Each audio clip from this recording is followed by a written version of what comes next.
Unajua mimi na mwenzangu tulikuwa hapa for 10 years. Lakini kwa hiyo miaka 10 mimi sikuona hii. Hatukufanya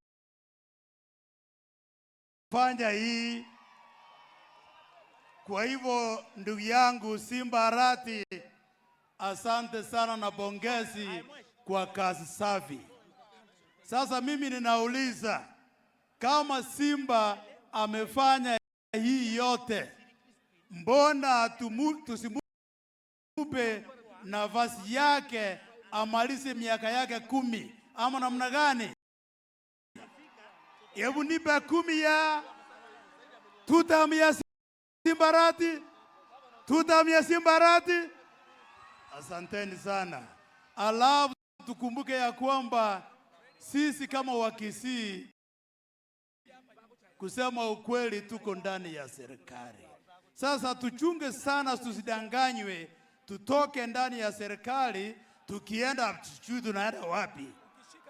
Na sisi kama Wakisii tukuje pamoja, tuongee na sauti moja, tukiongozwa na wenzetu watatu, waziri, gavana pamoja na mwenzangu Silvanus Osoro. Asanteni sana na Mungu asidi kuwabariki.